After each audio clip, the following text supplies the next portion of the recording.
যখন নেইমারকে ডক্টর বলছে যে নেইমার ইনজুরি এবং নেইমারকে সার্জারি করতে হবে এবং নেইমার 2025-এর কোনো ম্যাচই খেলতে পারবে না, মানে নেইমারের এই সিজনটা এখানেই শেষ, 2026-এ ব্যাক হলে হতে পারে। কিন্তু নেইমারের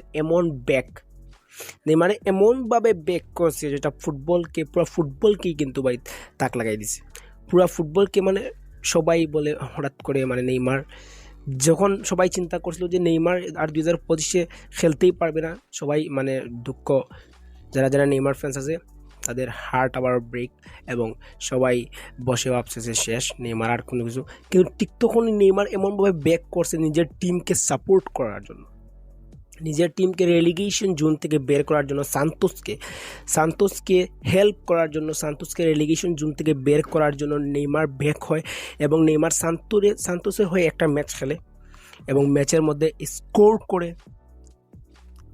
করে ফার্স্ট হাফে এবং অ্যাসিস্ট করে। ভাই এমন পারফরমেন্স দিয়ে নেইমার সান্তোসকে রেলিগেশন জোন থেকে বের করে, এবং এটা কিন্তু অনেক বড় শকিং জিনিস ছিল, অনেক বড় তাক লাগানোর বিষয় ছিল, যেটা কিন্তু আমারও দেখে কিন্তু অনেক হ্যাপি ফিল হয়েছে। এবং নেইমার ফ্যান্স আছেন, ব্রাজিল সাপোর্টার আছেন, অবশ্যই তাদের কিন্তু এই বিষয়টা শুনে অনেক খুশি হবেন। সো নেইমার কিন্তু যখন নেইমার কিন্তু এটা রিস্ক নিয়েছিল, এটা একটা রিস্ক, কারণ এই ম্যাচ খেলায় কিন্তু নেইমার জীবনে আর কোনো ম্যাচ নেইমার খেলতে পারতো না, হয়তো এটা একটা রিস্ক ছিল, এটা একটা অনেক বড় রিস্ক। যখন ডক্টর নেইমারকে সার্জারি করার জন্য বলতেছিল, কারণ এই অবস্থায় যদি নেইমার ফুটবল খেলে তাহলে নেইমার কিন্তু সারা জীবনই কিন্তু ফুটবল একেবারেই ছাড়তে হতো। কিন্তু এইটার বয় না করে নেইমার যে পারফরমেন্সটা দিচ্ছে সান্তোসে, এটা কিন্তু শকিং ছিল ফুটবল ইতিহাসে। সো যাই হোক, রিসেন্টলি এই বিষয়টা ঘটছে, এটা কিন্তু অনেক হ্যাপি ফিল হচ্ছে।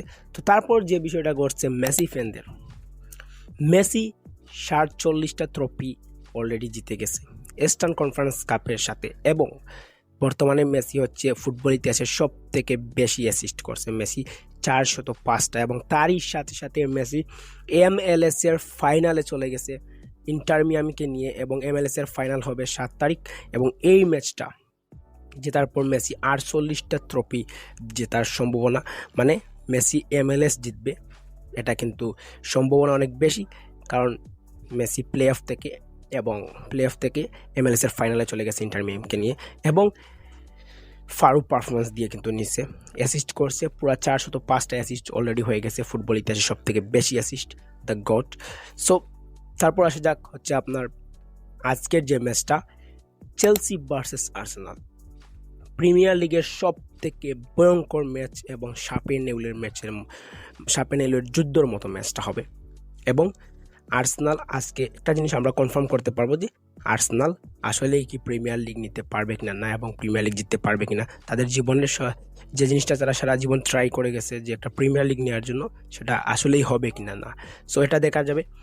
সো তারপর যে বিষয়টা রিসেন্টলি ঘটছে, এই বিষয়টা নিয়ে কথা বলা আমার উচিত মনে হয় যে আমরা পর্তুগালকে ওয়ার্ল্ড কাপ জেতানোর জন্য এই 2026 জার্নিতে আসি, কিন্তু তার সাথে সাথে একটা জিনিস দেখা গেলো যে পর্তুগাল অনূর্ধ্ব-17 অলরেডি ওয়ার্ল্ড কাপ জিতে গেছে, পর্তুগাল অনূর্ধ্ব-17 কিন্তু ওয়ার্ল্ড কাপ নিচ্ছে। ভাই এটা দেখে আমার অনেক ভালো লাগছে, যদিও পর্তুগাল, তাই আমার কিন্তু এটা অনেক ভালোই ফিল দিছে। সো এটা অনেক সুন্দর বিষয় ছিল। এবং তার সাথে সাথে কিন্তু এখন যে বিষয়টা দেখা যাচ্ছে যে বার্সেলোনার যে খারাপ পারফরমেন্সটা, বার্সেলোনা রিসেন্টলি খারাপ পারফরমেন্স চেলসির সাথে আসছে। সো এই খারাপ পারফরমেন্সের জন্য আমরা দেখছি কিন্তু হান্সি ফ্লিককে ফার্স্ট্রেটেড হতে, এবং ফার্স্ট্রেট হয়ে হান্সি ফ্লিক বেঞ্চে বসে আছে, এবং তখন রাফিনিয়া হান্সি ফ্লিককে ঠিক একই কথা বলতেছে যে আমরা ব্যাক হব, আমরা ইমপ্রুভ করব। সো আমার মনে হয় যে বার্সেলোনার বর্তমানে খুবই পারফরমেন্সটা খারাপ যাচ্ছে, চেলসির সাথেও কিন্তু বার্সেলোনা হারছে।